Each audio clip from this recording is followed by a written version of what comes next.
السلام علیکم ورحمۃ اللہ وبرکاتہ۔ سورہ یاسین کی آیہ نمبر 68 اور سورہ یاسین کی آیہ 69، اس کو ہم نے لاسٹ ٹائم دیکھا تھا، اور اس میں ایک ٹاپک تھا ارذل العمر کا، یعنی ناکارہ عمر کا۔ اس پر میں نے آپ سے بات کی تھی اور آپ کو یہ بتایا تھا کہ اس پر ہم انشاءاللہ تعالی اور مزید بات کریں گے۔ دیکھیے، قرآن کریم میں سورہ النحل میں اللہ فرماتا ہے کہ اللہ نے ہی تم کو پیدا کیا ہے اور پھر وہی تم کو وفات دے گا، اور تم میں سے بعض کو ناکارہ عمر کی طرف لوٹا دیا جاتا ہے تاکہ انجام کار وہ حصول علم کے بعد کچھ بھی نہ جان سکے۔ حضرت سعد رضی اللہ تعالی عنہ سے ایک روایت میں نے آپ سے شیئر کی تھی کہ حضور صلی اللہ علیہ وسلم جو دعا فرماتے تھے، جو صحیح البخاری میں بھی آتی ہے، اس میں یہ الفاظ بھی آتے تھے کہ اے اللہ، میں اس سے تیری پناہ میں آتا ہوں کہ مجھے ناکارہ عمر کی طرف لوٹا دیا جائے، ارذل العمر۔ اور ارذل العمر سے متعلق علامہ بدر الدین عینی رحمۃ اللہ علیہ کی میں نے آپ سے تشریح بھی شیئر کی تھی، جو عمدۃ القاری میں آتی ہے، اور ابن قتیبہ اور زجاج کے اقوال بھی شیئر کیے تھے جو زاد المسیر میں آتے ہیں۔ اچھا، یہ عام لوگوں کا حال ہے کہ 40 سال کے بعد ان کا وہ دور شروع ہو جاتا ہے جسے ہم کہتے ہیں دور انحطاط، یعنی جسم کے جو کمپوننٹس ہیں وہ آہستہ آہستہ ڈکلائن کی طرف جانا شروع ہو جاتے ہیں، جیسے سننے کی صلاحیت، دیکھنے کی صلاحیت، ان کے اعصاب میں کمزوری ہو جاتی ہے، ان کے بدن میں وہ انرجی نہیں رہتی، ان کا حافظہ پہلے جیسا شارپ نہیں رہتا، ان کی عقل ویسی نہیں رہتی، اور over the period of time پھر ذہانت وغیرہ میں کمی آتی رہتی ہے۔ یہ نہیں کہ فوراً 40 کے ہوتے ہی آپ میں، اوور دا پیریڈ 40 کو عام طور پر کہا جاتا ہے کہ ٹرننگ پوائنٹ ہے۔ اچھا، جن لوگوں پر اللہ کا خصوصی کرم ہوتا ہے ان کو تو آپ دیکھیں، سبحان اللہ، 90 برس کی عمر میں بھی وہ کام کر رہے ہوتے ہیں کہ بندہ حیران ہو جاتا ہے۔ یعنی 80 سال کے ہم نے علماء دیکھے ہیں جو تراویح 20 رکعت پڑھنے کے بعد پھر قیام اللیل بھی فرما رہے ہیں۔ سبحان اللہ، ایک حافظ کو بلا لیا، وہ قیام اللیل ہو رہا ہے۔ اللہ، ہم دیکھ کے حیران ہوتے ہیں، ہم میں تو انرجی نہیں ہے، اور ان کو اللہ نے ایک خاص انرجی عطا فرمائی ہے۔ اچھا، بعض کا حافظہ ایسا ہے سبحان اللہ، یعنی 80 برس عمر ہو گئی ہے، آنکھوں سے نظر نہیں آتا، لیکن اپنی یاداشت سے بخاری شریف پڑھا رہے ہیں۔ قال قال رسول اللہ صلی اللہ علیہ وسلم، بخاری شریف کا درس چل رہا ہے، سبحان اللہ۔ تو یہ اللہ کا خاص کرم ہوتا ہے۔ اچھا، ایک بات مجھے ہمارے ایک استاد تھے، انہوں نے بتائی تھی، انہوں نے کہا تھا بیٹا دیکھو، قرآن کریم کو اگر تم اپنے مطالعے میں رکھو گے نا روز، تو اس کی برکت یہ ہے کہ وہ تمہیں عقل کے معوف ہونے سے بچائے گی۔ قرآن کا ایک ایسی خوبصورت بات ہے، اور اس کو دیکھ کے پڑھنے کی جو ہے عادت، زبانی تو یاد ہے تو پڑھو، لیکن جو وہ تو اس سے تمہاری یاداشت قوی ہوگی، دیکھ کے پڑھنے کا اس کا ایک اپنا کمال ہے۔ بہرحال اکثر آپ دیکھتے ہیں ریٹائرمنٹ ایج بھی 65 ہو جاتی ہے، 65 پہ ریٹائر ہو گئے، کہیں 55 پہ ریٹائر ہو گئے، کیونکہ ایج ایکسپیکٹنسی وہاں ان ممالک میں بہت کم ہوتی ہے۔ اچھا، غلام رسول سعیدی صاحب رحمۃ اللہ علیہ 1986 میں انہوں نے صحیح مسلم کی شرح کا کام شروع کیا تھا، اور 1993 میں 7 سال کے بعد یہ کام جب مکمل ہوا تو 8000 پیجز پر مشتمل انہوں نے کوئی ایسی شرح لکھی ہے اس کی، اللہ اکبر۔ اچھا، پھر انہوں نے 1994 میں تفسیر کا کام شروع کیا، اور 2003 میں تک اس کی 9ویں جلد تک تو پہنچ گئے تھے۔ بعد میں انہوں نے پوری تکمیل کی اس کی، تو اللہ، اور میرے خیال سے کوئی کئی 13-14 جلدوں پر ہے ان کی تفسیر، سبحان اللہ۔ اچھا، حضرت عطا رحمۃ اللہ علیہ مشہور تابعی ہیں، وہ حضرت عبداللہ ابن عباس سے روایت کرتے ہیں کہ سورہ النحل کی جو آیہ 70 ہے، وہ کہتے ہیں مسلمانوں کے لیے نہیں ہے یہ مسلمان کی عمر تو جس قدر زیادہ ہو جاتی ہے اللہ کے نزدیک اس کی اتنی عزت و کرامت بڑھتی جاتی ہے، اور اس کی عقل اور معرفت بھی زیادہ ہوتی جاتی ہے۔ اور حضرت اکرمہ کہتے ہیں کہ جو شخص قرآن عظیم پڑھتا رہتا ہے وہ ناکارہ عمر کی طرف نہیں لوٹایا جاتا۔ تو یہی بات میں نے آپ کو بتائی کہ ہمارے اساتذہ بھی ہمیں یہی کہتے تھے، اور آف کورس حضرت اکرمہ رحمۃ اللہ علیہ تابعین میں سے ہیں۔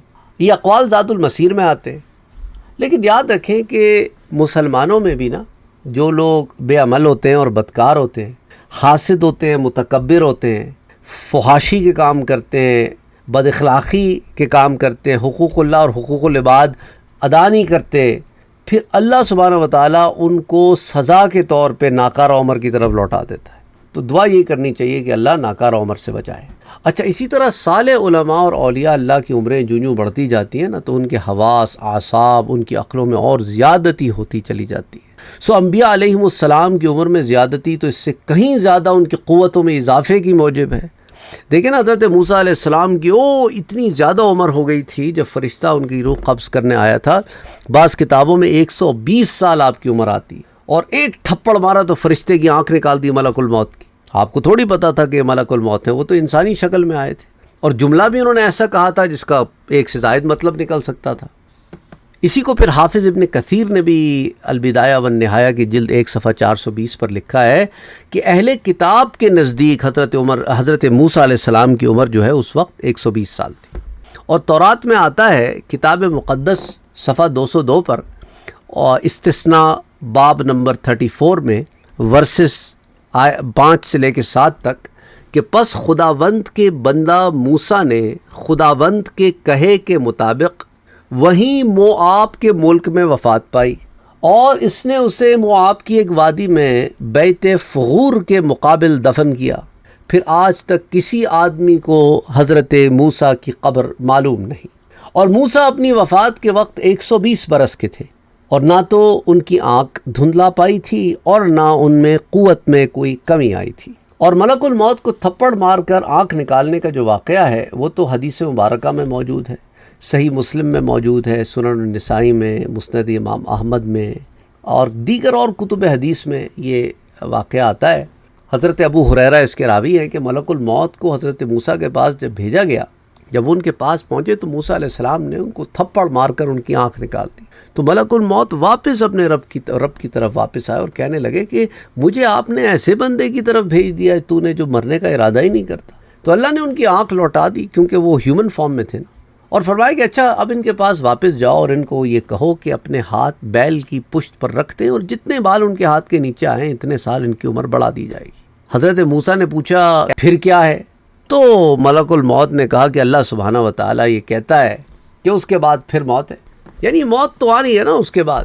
تو حضرت موسیٰ نے کہا کہ جب موت ہے تو پھر ابھی صحیح، اور اللہ سے دعا کی کہ ان کو ارض مقدس یعنی ان بیت المقدس کی سرزمین کے اتنے قریب کر دے کہ جتنا پتھر پھینکے جانے کا فاصلہ ہوتا ہے۔ تو رسول اکرم صلی اللہ علیہ وآلہ وسلم جب معراج پر تشریف لے گئے تو آپ کو حضرت موسیٰ علیہ السلام کی قبر مبارک دکھائی گئی، اور آپ نے فرمایا کہ اگر میں اس جگہ ہوتا جہاں پہ موسیٰ علیہ السلام کی قبر ہے تو میں تم کو سرخ ریت کے ٹیلے کے نیچے راستے کی ایک جانب ان کی قبر دکھاتا۔ اور امام بخاری نے بھی اس حدیث کو روایت کیا، اس میں تھپڑ مارنے کا ذکر ہے کہ آنکھ نکالنے کا لیکن بخاری شریف کی روایت میں ذکر نہیں ہے، جو بخاری شریف حدیث 1339 ہے۔ اچھا، اس میں انور شاہ کاشمیری جو ہیں انہوں نے فیض الباری لکھی ہے، جو شرح ہے حدیث مبارکہ کی، تو اس کی جلد نمبر 2 صفحہ 476 پر لکھتے ہیں کہ ان کی صرف یعنی ملک الموت کی صرف ایک آنکھ نکالی تھی موسیٰ علیہ السلام نے، ورنہ موسیٰ علیہ السلام کے غضب کے تھپڑ سے 7واں آسمان ریزہ ریزہ ہو جائے، کیونکہ کلیم اللہ کی قوت ہے، طاقت ہے۔ اللہ اکبر۔ حضرت محمد مصطفیٰ صلی اللہ علیہ وآلہ وسلم تمام انبیاء، تمام رسولوں سے زیادہ قوی تھے۔ اور آپ کو غزوہ خندق اگر یاد ہو جو ہم نے کور کی تھی سیرت النبی صلی اللہ علیہ وآلہ وسلم میں، آپ کو یاد ہو کہ صحابہ کرام جب خندق کھود رہے تھے تو کھدائی کے وقت ایک چٹان نکل آئی تھی، اور ہر کسی نے زور لگایا، وہ چٹان ٹوٹتی نہ تھی، لیکن جب حضور صلی اللہ علیہ وآلہ وسلم کو صحابہ نے اپروچ کیا تو حضور نے تو ایک ضرب سے وہ چٹان ریزہ ریزہ کر۔ حضرت برا بن عازب رضی اللہ تعالیٰ عنہ اسے روایت کرتے ہیں، مسند ابو یعلا میں بھی روایت آتی ہے، مسند امام احمد میں بھی آتی ہے، سیرت النبی صلی اللہ علیہ وسلم کی بہت ساری کتابوں میں موجود ہے، مجمع الزوائد میں ہے، البدایہ والنہایہ میں حافظ ابن کثیر نے بھی اسے روایت کیا ہے کہ حضرت برا بن عازب روایت کرتے ہیں کہ رسول اکرم صلی اللہ علیہ وآلہ وسلم نے ہمیں خندق کھودنے کا حکم دیا۔ حضرت برا کہتے ہیں کہ خندق کی جگہ میں ایک چٹان نکل آئی جو کدال اور پھاوڑوں کسی شے سے نہیں ٹوٹ کے دیتی تھی۔ تو مسلمانوں نے حضور صلی اللہ علیہ وسلم کے حضور یہ عرض رکھی کہ یا رسول اللہ صلی اللہ علیہ وسلم خندق کا کام تو رک گیا ہے۔ تو اوف نے کہا کہ پھر حضور اکرم صلی اللہ علیہ وآلہ وسلم آئے اور کچھ ایسے کپڑے زیب تن فرمائے جن سے جو ہے نا اگر خراب بھی ہو جائے تو مسئلہ کوئی نہیں۔ تو کپڑا رکھ کر پھر چٹان کی طرف آپ اترے اور آپ نے کدال پکڑی اور بسم اللہ پڑھ کر جو ضرب لگائی تو اس سے 3 پتھر ٹوٹ کر گر گئے۔ آپ نے فرمایا اللہ اکبر، مجھے ملک شام کی چابیاں دے دی گئی ہیں۔ آپ نے فرمایا اللہ کی قسم میں اس جگہ سے ملک شام کے سرخ محلوں کو دیکھ رہا ہوں۔ آپ نے پھر بسم اللہ پڑھ کر دوسری ضرب لگائی تو پھر اس چٹان سے 3 پتھر ٹوٹ کر گر گئے۔ آپ نے فرمایا اللہ اکبر، مجھے ملک فارس کی چابیاں دے دی گئیں، اور اللہ کی قسم بے شک میں اس جگہ سے اس کے شہروں کو اور اس کے سفید محل کو دیکھ رہا ہوں۔ پھر آپ نے بسم اللہ پڑھ کر ایک اور ضرب لگائی اور وہ چٹان مکمل طور پر ٹکڑے ٹکڑے ہو گئے۔ آپ نے فرمایا اللہ اکبر، مجھے یمن کی چابیاں دے دی گئیں، اور آپ نے فرمایا میں اس جگہ سے صنعا کے دروازے دیکھ رہا ہوں۔ اللہ اکبر۔ حضرت ابو ہریرہ رضی اللہ تعالیٰ عنہ کی ایک روایت ہے، سنن الترمذی میں آتی ہے، آپ نے بھی شاید سنی ہو۔ حضرت ابو ہریرہ فرماتے ہیں کہ میں نے حضور صلی اللہ علیہ وآلہ وسلم سے زیادہ حسین کسی کو نہیں دیکھا، آپ کے چہرے میں آفتاب تیرتا تھا، اور میں نے حضور صلی اللہ علیہ وآلہ وسلم سے زیادہ تیزی کے ساتھ کسی کو چلتے ہوئے نہیں دیکھا کہ گویا زمین آپ کے سامنے لپیٹ دی گئی ہے۔ آپ کے ساتھ چلتے ہوئے ہم تھک جاتے تھے، پر آپ اسی سرعت سے چل رہے ہوتے تھے۔ اچھا یاد رکھیں، حضرت ابو ہریرہ رضی اللہ تعالیٰ عنہ 7 ہجری میں مدینہ آئے ہیں۔ اس وقت حضور صلی اللہ علیہ وسلم کی عمر مبارک 60 برس کی تھی، تو 60 برس کی عمر میں حضور کا یہ عالم تھا۔ اللہ اکبر۔ حضرت انس بن مالک بیان کرتے ہیں رضی اللہ تعالیٰ عنہ کہ حضور صلی اللہ علیہ وسلم دن اور رات کی ایک ساعت میں تمام ازواج مطہرات کو عمل زوجیت سے مشرف کراتے تھے، اور اس وقت آپ کے عقد میں 11 ازواج مطہرات تھیں۔ اور حضرت قتادہ کہتے ہیں کہ میں نے حضرت انس سے پوچھا کیا رسول اللہ علیہ وسلم اس عمل کی طاقت رکھتے تھے؟ تو حضرت انس نے کہا کہ ہم یہ کہتے تھے کہ آپ کو 30 جنتی مردوں کی طاقت دی گئی تھی۔ اللہ اکبر۔ متفقن علیہ روایت ہے بخاری اور مسلم کی، جیسا میں نے آپ سے ذکر کیا۔ اور حضرت رکانہ رضی اللہ تعالیٰ عنہ بیان کرتے ہیں کہ انہوں نے حضور صلی اللہ علیہ وآلہ وسلم سے کشتی لڑی تو حضور صلی اللہ علیہ وسلم نے انہیں پچھاڑ دیا، اور یہ حضرت رکانہ پہلوان آدمی تھے۔ سنن الترمذی کی روایت ہے حدیث 1784، سنن ابی داؤد کی روایت ہے 4078۔ پھر حافظ ابن حجر العسقلانی رحمۃ اللہ علیہ جو متوفی ہیں 852 ہجری کے، لکھتے ہیں کہ ابن خربوزہ وغیرہ بیان کرتے ہیں کہ رکانہ کسی سفر سے آئے تو انہیں حضور صلی اللہ علیہ وآلہ وسلم کے دعوی نبوت کی خبر دی گئی۔ پھر مکے کی بعض پہاڑیوں میں ان کی حضور صلی اللہ علیہ وآلہ وسلم سے ملاقات ہوئی، تو انہوں نے کہا کہ اے بھتیجے، مجھے تمہارے دعوی نبوت کی خبر پہنچی، اگر تم نے مجھے پچھاڑ دیا تو میں جان لوں گا کہ تم اپنے دعوے میں سچے ہو، کیونکہ وہ جانتے تھے کہ حضور صلی اللہ علیہ وسلم کشتی نہیں فرمایا کرتے، اور وہ جانتے تھے کہ وہ بہت بڑے پہلوان ہیں، کہ بھائی آؤٹ آف آرڈنری ہو جائے۔ بھائی دیکھیں، جس کا جو علم ہوتا ہے نا، وہ اس علم کی روشنی میں وہ بات سمجھ جاتا ہے۔ جیسے موسیٰ علیہ السلام کے زمانے میں جو جادوگر تھے، وہ موسیٰ علیہ السلام کے پھینکے ہوئے عصا کے اژدہے بننے کو سمجھ گئے کہ جادو نہیں ہے، اس لیے ایمان لے آئے۔ تو اس لیے حضرت رکانہ نے بھی شرط رکھی کہ میں ایمان لے آؤں گا اگر آپ نے مجھے پچھاڑ دیا۔ پھر انہوں نے آپ سے کشتی لڑی تو آپ صلی اللہ علیہ وسلم نے ان کو پچھاڑ دیا۔